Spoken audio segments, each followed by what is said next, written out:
Hi guys, welcome back to the Hillside. Today I'm going to touch on another topic relating to health, wellness, because I feel like that's kind of what I'm passionate about lately. So I'm going to start doing a lot more of these videos. Some of them might be considered a little controversial, but you know what? These are my opinions based on everything I've lived, my research, and just basic common sense, really. So I wanted to go over a topic today that I think some of you guys will be very interested in, because I've seen a lot of people doing this over the years. It's becoming more and more popular. And it started off with like a lot of athletes and bodybuilders, people who wanted rapid recovery from doing extreme, weightlifting and things like that with their bodies. But now a lot of people who are suffering with health issues or health conditions, or people who just want to be generally healthy, have been practicing this more and more lately. And it's quite popular. I even see people having their children do it. And I wanted to touch on it because I think it's quite an interesting topic. And I think a lot of the cons of this aren't discussed enough. So today we're going to discuss the pros and cons of cold plunges and ice baths. A lot of the things that we do for health also have some adverse effects, and I don't think they're discussed enough. So let's start with the pros and then we'll go on with the cons after. Okay, so what are the pros of ice baths and cold water plunges? So if you don't know, people who are experiencing health issues, or people who are bodybuilding or weightlifters or athletes, if you've not seen it, a lot of them will do ice baths or cold water plunges. They say that it helps with inflammation, with repairing muscle and tissue, and helps with overall alertness. It also helps, they say, with their mental health and things like that. So overall, they say it's very good, especially if you're experiencing any health issues. They say it helps with a lot of ailments as well. So it's said that cold plunges can improve blood circulation by constricting blood vessels and dilating them when you warm up. So because it constricts, basically closes off the blood vessels when you get extreme cold, and then once you warm up, it opens up again. So it basically has like a burst of circulation, and they say that that is considered a good thing, and it helps with circulation. Another thing they say that's extremely good about cold plunges and cold baths and ice baths is that it reduces inflammation. So they say that the cold water immersion has been shown to reduce inflammation because the muscles will recover and alleviate symptoms of inflammation. So because your muscles go through that extreme shock, your body tries to recover by reducing inflammation. Another pro is that it increases alertness. Well, of course, if you're going to jump into an ice bath, you're going to immediately wake up, because that's your body telling you to get up. Something is an emergency here because we're in extreme cold. So yeah, it does improve your alertness and it helps you feel more awake and more alert. It enhances your immune system. Cold exposure has been seen to increase your white blood cell production. More research is obviously needed on this, but that's one of the main things that if you look it up, they say that it actually helps with that. And so by increasing the white blood cell count, it helps alleviate certain infections and certain diseases. So people say that after they get out of the cold plunge, they're less stressed, their mental health is just a lot better, and they're in better moods, they're in better spirits, they're smiling more, they're happy more. And so these are all the things that people say they experience. Okay, so now let's go over some of the cons that I think aren't touched on enough. I see a lot of people getting their children involved in ice water baths and cold plunges. A lot of times it's mostly because they have some kind of health issue, or maybe a broken bone, or something that they're trying to overcome. But we should keep in mind some of the cons that could go along with this. Even though it does have some health benefits, there are some things that it can do to your body that is not going to be beneficial. Starting with your risk of hypothermia. Obviously, jumping into something cold, especially if you're doing like a cold plunge, where a lot of people will use rivers or lakes or whatnot, and they'll jump in. Doing that can immediately cause hypothermia, especially for people who are cold, sensitive to the cold, people who have pre-existing ailments or illnesses, and people who just don't have as much body fat on them are going to experience the cold a lot more harshly, and it's going to be a lot more stress on their body to overcome the hypothermia. Hypothermia can be a life-threatening condition, so you have to be very careful and diligent when you're practicing this. Another thing is the increased risk of injury. So because you're doing this, you're doing a very cold bath, or you're jumping into something extremely cold like a river or a lake, you have an increased risk of injury. You can hurt yourself, you can stiffen up and you can't swim, or you can't get out, or you start hyperventilating. There are so many things that can go wrong because you're doing something that can be kind of dangerous. And imagine trying to swim or trying to get out of something when your muscles are completely stiff and disabled by cold.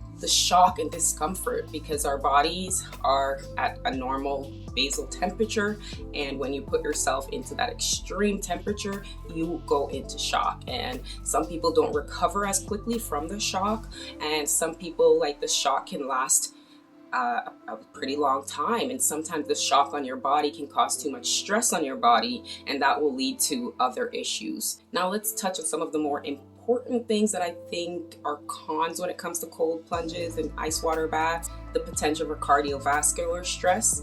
Cold plunges and ice water baths can put stress on your cardiovascular system. Your cardiovascular system can have so much stress that your heart rate goes up, and it can lead to things like blood pressure problems. And individuals with heart conditions are extremely prone to this happening. So you do have to be very diligent if you have any sort of heart issue.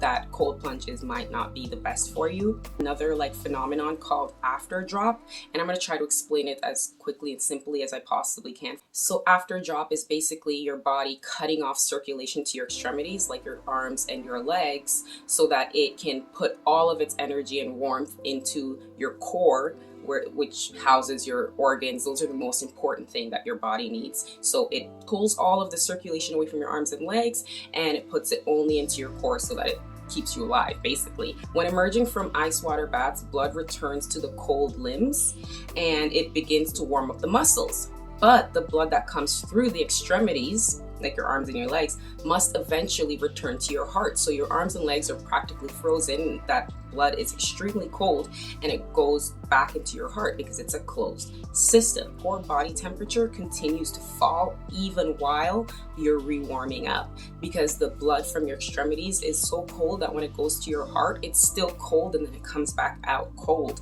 And so even though you're in a warm area and you're trying to warm up, sometimes for some people, the warming up phase just doesn't happen as quickly, and that can cause extreme stress and cardiovascular issues. A lot of people don't actually talk about after drop because it can be quite dangerous. Make sure that you have enough time and a warm enough area that you can warm up properly before you start driving home or operating machinery or anything like that. The cold shock response, this is another one. Sometimes your body will completely give out, and it can cause cardiac arrest. And this type of cardiac arrest doesn't actually show up on autopsies or during testing. A lot of bodybuilders and athletes may succumb to this unknowingly, because a lot of them will actually dive into the water, which is also part of the problem, why we see cardiovascular deaths linked to this, because that hyperventilating response combined with holding your breath. So if let's say you want to dive under, sometimes it can be that you black out under the water because you hyperventilated, which means you wanted to breathe really, really fast and bring in a lot of oxygen into your body, but also you're holding your breath to go under the water. So you're creating like an off-balance pH, and this can make you actually black out, and people have blacked out in the water, and you know how dangerous that can be. My biggest takeaway is to keep your head above the water. Don't dive in, even if you think you're a great swimmer. So make sure that you're doing it for just a few minutes at a time if you do practice this.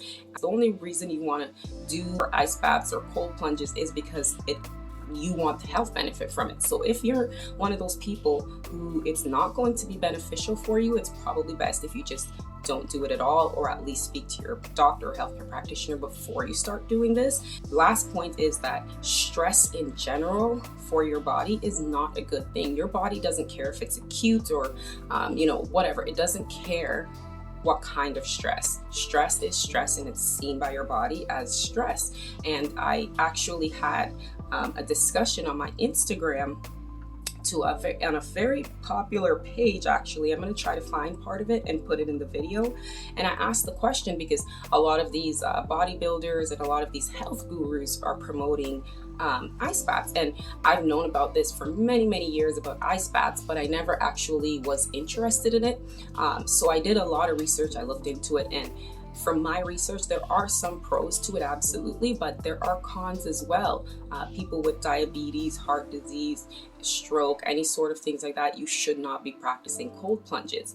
Also, one of the things, again, my biggest thing is that if you're causing undue stress to your body, it's going to show up some other way in your body. So putting yourself through cold ice baths frequently may have its health benefits, but if you're doing it frequently enough that you're actually causing stress on your body, it'll show up or manifest in some way. So just be diligent, make sure you do some research, and make sure you speak to people about it before you make the decision to start doing that. And make sure that whatever ailment you're trying to heal or alleviate, make sure that cold baths and ice baths and cold plunges and whatnot actually can help that ailment. For a normal, regular person, if you don't have any sort of broken limbs or any, pre-existing conditions, I don't think ice baths is going to actually be beneficial for you. I actually think that you, as an individual, wherever you're at, should be trying to reduce your stress load as much as possible, and that will have so much more of a lasting overall effect on your health. All right, guys, well, let me know what you guys think in the comment section below. I have so much more I could say about this, but this video is already over like 10, 15, 20 minutes probably. So I'm going to leave it here. Let me know what you guys think. Have you cold plunge? Have you ice bath?